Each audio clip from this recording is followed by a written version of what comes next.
Саламатсыздар қыздар. Бүгін машинкалар жайлы айтатын болам. Өзімнің опытымнан өткен машинкалардың әртүрлі түрлері бар. Жаноме, Бразер, Ягуар, Тойота, тағы производственный машинкалардан Тупикал, Джак и тағы түрлері бар, оларды есімнен шығып тұр.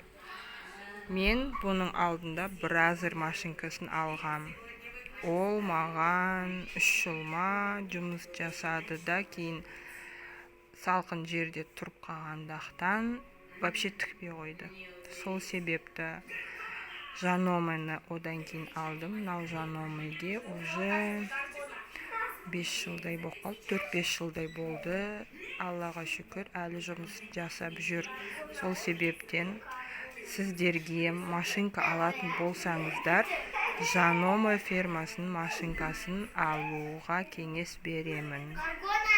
Көп жылға шыдайды, тігістері де бәрі өте жақсы, егер үйде өзіңізге тігетін болсаңыз.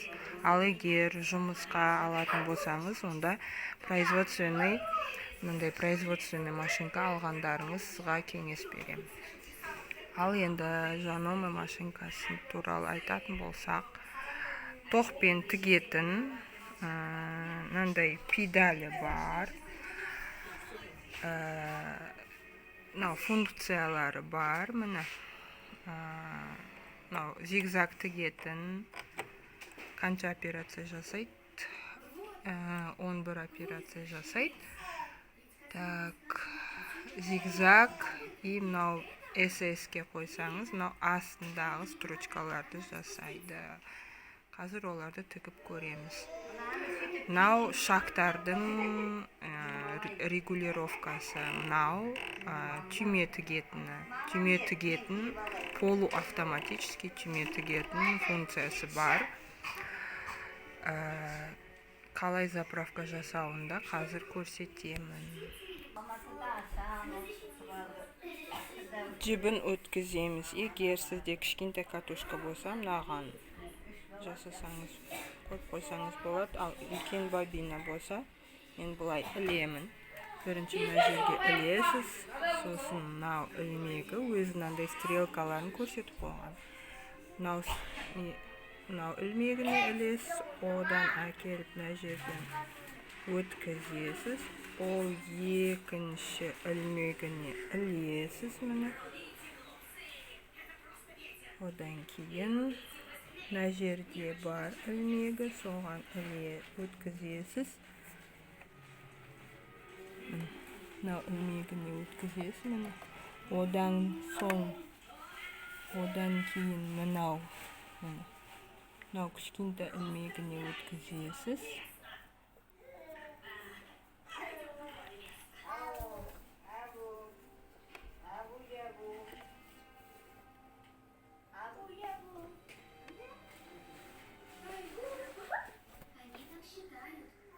Одан кейін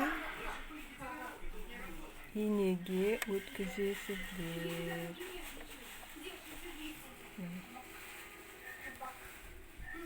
Енді тігіп көрейік. Лампочкасы жану керек еді. Лампочкам жанып кетіпті. Түзу тігісті тігіп жатыр. Енді зигзаг тігу үшін Б мен С-ның арасында егер үлкен зигзаг шақтары үлкен керек болса, міне ең үлкен шагы мына последний С-ға қоясыз. Ал шақтың ортасы болса, мысалға қазір 3-те тұрма, міне. Онда осындай шақтармен тігетін. Ал егер бұл шақты азайтсаңыз, инені көтеріп тұрған кезде ғана бұраңыз, әйтпесе инеңіз сынып кетеді. Енді бірге қойып тігіп көрейік. Сәл арасы жиіледі. Міне, көрініп жатқан шығар. арасы жиі болды. Енді так, инесін көтереміз қайта. Енді SS-ке қойып, SS функцияларын көрейік.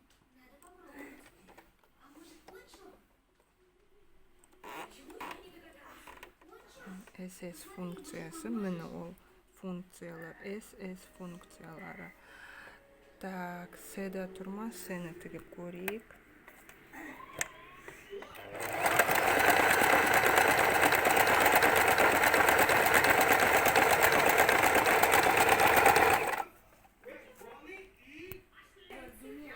Міне SS-тің тіккені.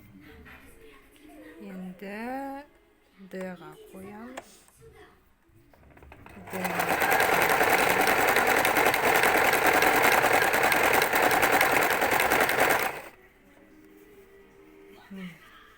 Қазір толықтай тағы көрсетейін. Мынау.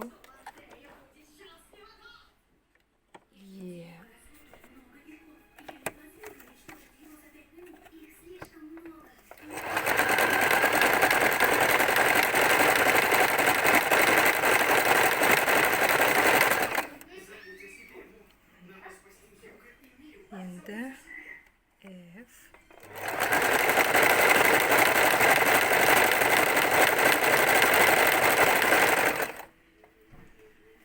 Енді G.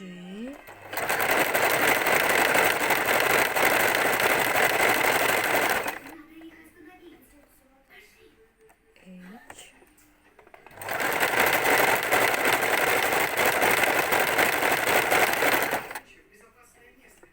I.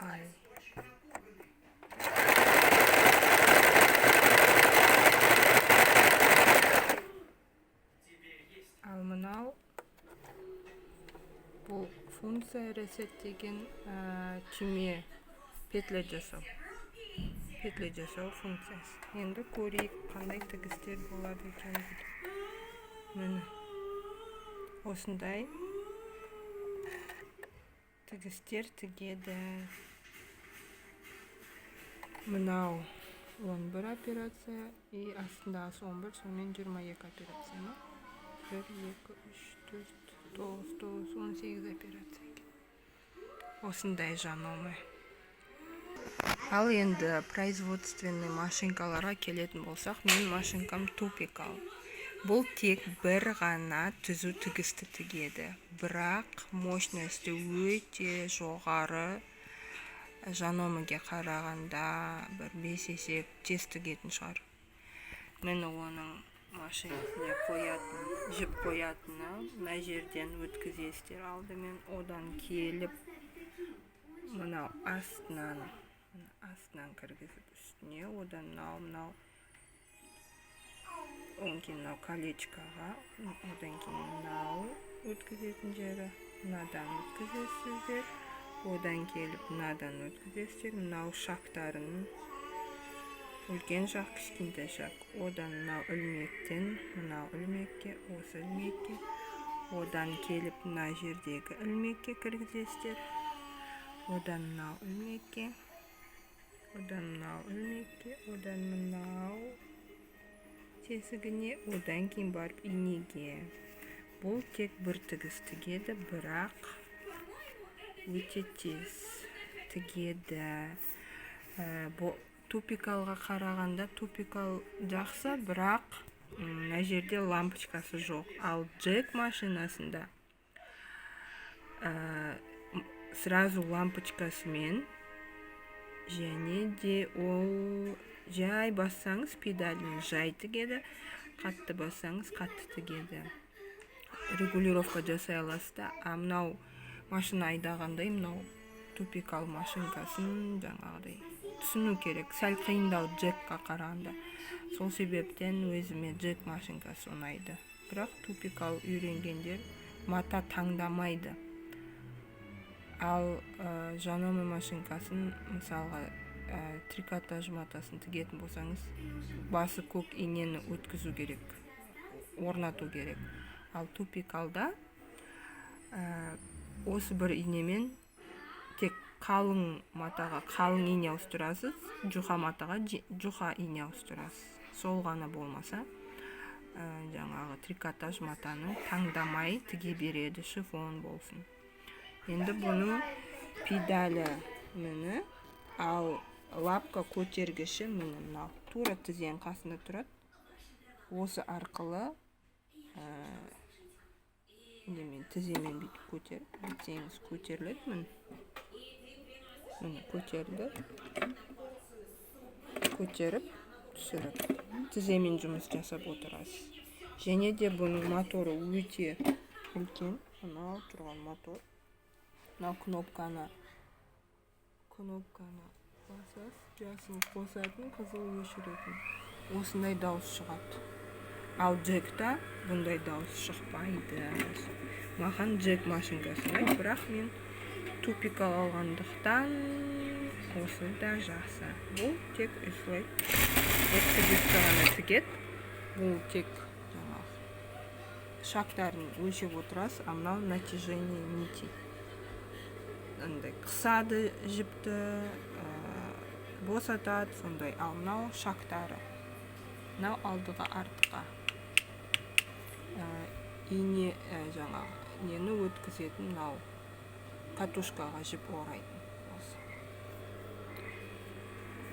Бұның міне тігісі бір тігіс қана тігеді.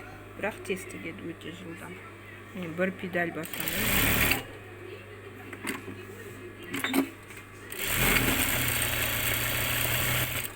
Түзу тігістерге өте жақсы.